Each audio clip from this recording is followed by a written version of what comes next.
केरल देश में एक मेधावी नामक राजा राज्य करते थे। शत्रुओं ने उनके देश पर चढ़ाई की। युद्ध में महाराज मारे गए। पति की मृत्यु के दुख में रानी भी उनके साथ सड़ी हो गई। राजा का इकलौता पुत्र विक्रम अभी 5 साल का ही था। दाई ने चुपके से उन्हें नगर से निकाला और विंध्यपुर ले गई। वो स्वामी भक्ता दाई मेहनत मजदूरी करके राजकुमार का पालन पोषण करने लगी। विक्रम बड़े ही सुंदर थे और बहुत सरल तथा विनम्र थे। वहां के सभी स्त्री पुरुष ऐसे भोले सुंदर बालक से स्नेह करते थे। कहते हैं, जो अनाथ हो जाता है, जिसका कोई नहीं होता, उसके स्वयं भगवान हो गए। उन्हीं की कृपा से एक दिन नारद जी घूमते हुए विंध्यापुर पहुंचे। उन्होंने बालक को एक शालग्राम की मूर्ति देकर नाम मंत्र बता दिए। नन्हा बालक देवर्षि की कृपा से हरि भक्त हो गया। अब जिस समय वो अपने आप को भूलकर अपने कोमल कंठ से प्रभु गान करते हुए नृत्य करता, देखने वाले मुग्ध हो उठते। विंध्यापुर के राजा परम भगवत भक्त एवं संसार के विषय से पूरे विरक्त थे। विरक्त यानी भोग विलास से दूर रहने वाला। केवल कमलिनी नाम की एक कन्या थी। महर्षि विश्वामित्र को राजा ने अपना गुरु बनाया था और गुरु के उपदेश अनुसार वे भगवान के भजन में ही लगे रहते थे। राज्य का पूरा प्रबंध मंत्री क्रूर बुद्धि करता था। मंत्री की अलग से भी बहुत बड़ी संपत्ति थी। राजा तो भगवत भक्ति में रहते थे, तो एक प्रकार से विंध्यपुर के शासक मंत्री क्रूर बुद्धि ही थे। उनका अर्जुन नाम का योग्य पुत्र था, जो उनकी राजकार्य में सहायता करता था। मंत्री क्रूर बुद्धि की विषय रख सुंदर अन्या भी थी। मंत्री की रुचि केवल राजकार्य और धन एकत्र करने में ही थी, किंतु उनका पुत्र अर्जुन भगवान भक्त था। वह साधु संतों की सेवा करता था। इसीलिए मंत्री के महल में जहां विलास तथा राग रंग चलता था, वही कभी कभी संत भी एकत्र हो जाते थे। भगवान की पावन कथा भी होती थी। इन कार्यों में रुचि न होने पर भी मंत्री क्रूर बुद्धि अपने पुत्र के कारण कुछ न बोलते। एक दिन मंत्री के महल में ऋषिगण बैठे थे। भगवान की कथा हो रही थी। उसी समय सड़क पर भवन के सामने से भगवान नाम कीर्तन करते हुए विक्रम बालकों की मंडली के साथ निकले। बच्चों की अत्यंत मधुर कीर्तन ध्वनि सुनकर ऋषियों के कहने से अर्जुन ने सबको वहीं बुला लिया। विक्रम के साथ बालक नाचने गाने लगे। मंत्री क्रूर बुद्धि भी इसी समय वहां आ गए। मुनियों ने तेजस्वी बालक विक्रम को तान्मय होकर कीर्तन करते देखा तो वे मुग्ध हो गए। कीर्तन समाप्त होने पर स्नेहपूर्वक समीप बुलाकर ऋषियों ने उन्हें बैठा लिया और उनके शरीर के लक्षणों को देखने लगे। ऋषियों ने विक्रम के शारीरिक लक्षण देखकर क्रूर बुद्धि से कहा, मंत्रीवर, तुम इस बालक का प्रेमपूर्वक पालन करो, इसे अपने घर रखो। यही तुम्हारी संपूर्ण संपत्ति का स्वामी तथा इस देश का नरेश होगा। एक अज्ञात कुल शालग्राम का भिखारी बालक मेरी संपत्ति का स्वामी होगा। यह बात क्रूर बुद्धि के हृदय में तीर सी लगी। वे तो अपने लड़के को राजा बनाने का स्वप्न देख रहे थे। अब एक भिक्षुक सा लड़का उनकी सारी इच्छाओं को नष्ट कर दे, यह उन्हें सहन नहीं हो रहा था। उन्होंने किसी से कुछ कहा नहीं, पर सब लड़कों को मिठाई देने के बहाने घर के भीतर ले गया। मिठाई देकर दूसरे लड़कों को तो उन्होंने विदा कर दिया, केवल विक्रम को रोक लिया। एक विश्वासी वधिक को बुलाकर उसे चुपचाप समझाकर सकार का भारी लोभ देकर उसके साथ विक्रम को भेज दिया। विक्रम ने जब देखा कि मुझे ये सुनसान जंगल में रात के समय लाया है, तब इसका उद्देश्य समझकर कहा, भाई, तुम मुझे भगवान की पूजा कर लेने दो, तब मारना। वधिक ने अनुमति दे दी। विक्रम ने शालग्राम जी की मूर्ति निकालकर उनकी पूजा की और उनके सम्मुख गदगद कंठ से स्तुति करने लगा। भोले बालक का सुंदर रूप, मधुर स्वर तथा भगवान की भक्ति देखकर वधिक की आंखों में भी आंसू आ गए। उसके हृदय में एक निरपराध बालक को मारने की बात सोचकर एक टीस उठी, परंतु उसे मंत्री का भय भी था। उसने देखा कि विक्रम के एक पैर में 6 अंगुलियां हैं। वधिक ने तलवार से जो 1 अंगुली अधिक थी उसे काट लिया और बालक को वहीं छोड़कर वह लौट गया।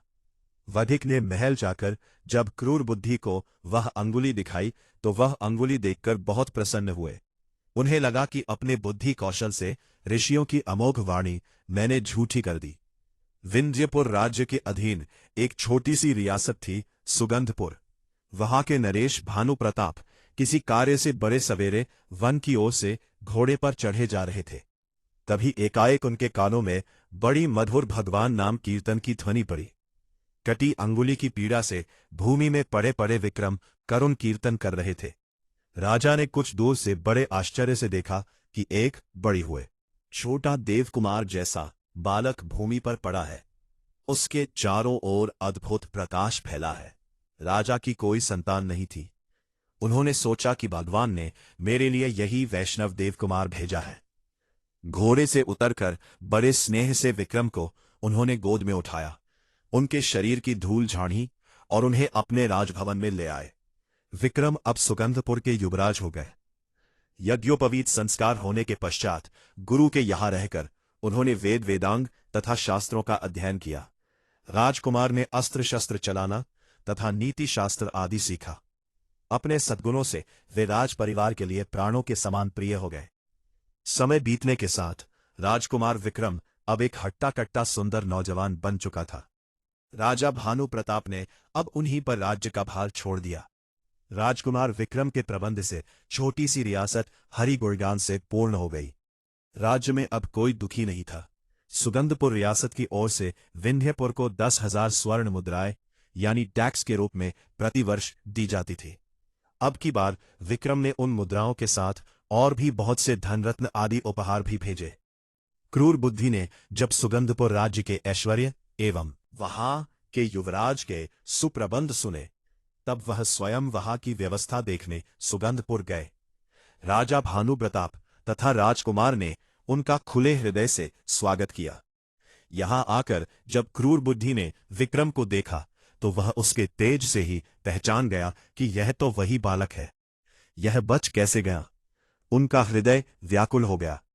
एक बार फिर मंत्री क्रूर बुद्धि ने राजकुमार को मारने का षड्यंत्र रचा और एक पत्र देकर कहा, युवराज, बहुत ही आवश्यक काम है और दूसरे किसी पर मेरा विश्वास नहीं।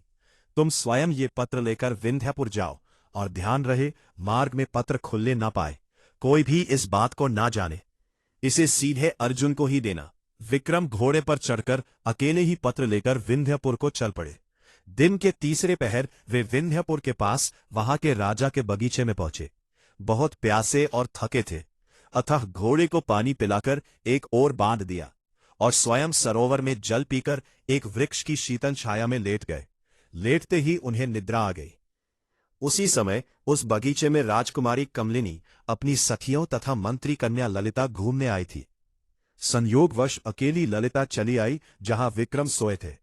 इस परम सुंदर युवक को देखकर वह मुग्ध हो गई और ध्यान से उसे देखने लगी। उसे निद्रित कुमार के हाथ में एक पत्र बिक पड़ा। कुतूहलवश उसने धीरे से पत्र खींच लिया और पढ़ने लगी। पत्र उसके पिता का था। उसमें मंत्री ने अपने पुत्र को लिखा था, इस राजकुमार को पहुंचते ही विष दे देना। इसके कुल, शौर्य, विद्या आदि का कुछ भी विचार न करके मेरे आदेश का तुरंत पालन करना। को एक बार पत्र पढ़कर बड़ा दुख हुआ। उसकी समझ में ही ना आया कि पिताजी ऐसे सुंदर देवकुमार को क्यों विष देना चाहते हैं। सहसा उसे लगा कि पिताजी इससे मेरा विवाह करना चाहते हैं। वे मेरा नाम लिखते समय भूल से या अक्षर छोड़ गए। उसने भगवान के प्रति कृतज्ञता प्रकट की कि पत्र मेरे हाथ लगा। कहीं दूसरे को मिलता तो कितना अनर्थ होता। अपने नेत्र के काजन से उसने पत्र में विष के आगे उससे सटाकर देना लिख दिया, जिससे विष देना पढ़ा जाने लगा। विष देना की जगह विषय देना हो गया। पत्र को बंद करके निद्रित युवक के पास रखकर वो शीघ्रता से चली गई। विक्रम की जब निद्रा खुली तब वे शीघ्रतापूर्वक मंत्री के घर गए। मंत्री के पुत्र अर्जुन ने पत्र देखा और ब्राह्मणों को बुलाकर उसी दिन गोधूली मुहूर्त में विक्रम से उन्होंने अपनी बहन का विवाह कर दिया। विवाह के समय विंध्यपुर नरेश स्वयं भी पधारे। विक्रम को देखकर उन्हें लगा कि मेरी कन्या के लिए भी यही योग्य वर है। उन्होंने सुगंधपुर के इस युवराज की विद्या, बुद्धि, शौर्य आदि की प्रशंसा बहुत सुन रखी थी। अब राजपुत्र का विवाह भी विक्रम से करने का उन्होंने निश्चय कर लिया। क्रूर बुद्धि 3 दिन बाद लौटे। वहां की स्थिति देखकर वे क्रोध के मारे पागल हो गए। उन्होंने सोचा, भले मेरी कन्या विधवा हो जाए, पर इस शत्रु का वध मैं अवश्य करागे रहूंगा। द्वेष से अंधे हुए हृदय की यही स्थिति होती है। अपने हृदय की बात मंत्री ने किसी से नहीं कही। नगर से बाहर पर्वत पर एक देवी का मंदिर था। क्रूर बुद्धि ने एक क्रूर वधिक को वहां यह समझाकर भेज दिया कि जो कोई देवी की पूजा करने आए उसे तुम मार डालना। मंत्री ने विक्रम को कहा, अब तुम मेरे दामाद हो गए हो। हमारी कुल प्रथा के अनुसार शादी के बाद भवानी जी की पूजा की जाती है। मंत्री ने विक्रम को सायंकाल बिल्कुल अकेले जाकर देवी की पूजा करने का आदेश दिया। इधर विंध्यपुर नरेश के मन में वैराग्य हुआ। वह जल्द से जल्द अपनी पुत्री का विवाह विक्रम के साथ कराना चाहते थे। राजा ने मंत्री पुत्र अर्जुन को बुलाकर कहा, बेटा, तुम्हारे बहनोई विक्रम बड़े सुयोग्य हैं। उन्हें भगवान ने ही यहां भेजा है। मैं आज ही उनके साथ राजकुमारी कमलिनी का विवाह कर देना चाहता हूं। प्रातःकाल उन्हें सिंहासन पर बैठाकर मैं तपस्या करने वन चला जाऊंगा। तुम उन्हें तुरंत मेरे पास भेज दो। इधर राजकुमार विक्रम पूजा की सामग्री लिए मंदिर की ओर जा रहे थे। तभी मंत्री पुत्र अर्जुन राजा का संदेश लिए बड़ी उमंग से उन्हें मार्ग में मिले। अर्जुन ने पूजा का पात्र यही कहकर स्वयं ले लिया, मैं देवी की पूजा कराता हूं। आपको महाराज ने तुरंत बुलाया है। और विक्रम को उसने राजभवन भेज दिया। जिस मुहूर्त में क्रूर बुद्धि ने विक्रम के वध की व्यवस्था की थी, उसी मुहूर्त में राजभवन में विक्रम का राजकुमारी के साथ विवाह हो रहा था। मंत्री पुत्र अर्जुन जब पूजा का थाल लेकर देवी के मंदिर में पहुंचा, वधिक ने उसी समय उसका सिर काट डाला। क्रूर बुद्धि को जब पता लगा कि विक्रम तो राजकुमारी से विवाह करके राजा हो गए, उनका राज्याभिषेक हो गया और मारा गया मेरा पुत्र अर्जुन, तब व्याकुल होकर वे देवी के मंदिर में दौड़े गए। पुत्र का शरीर देखते ही शोक के कारण उन्होंने तलवार निकालकर अपना सिर भी काट लिया।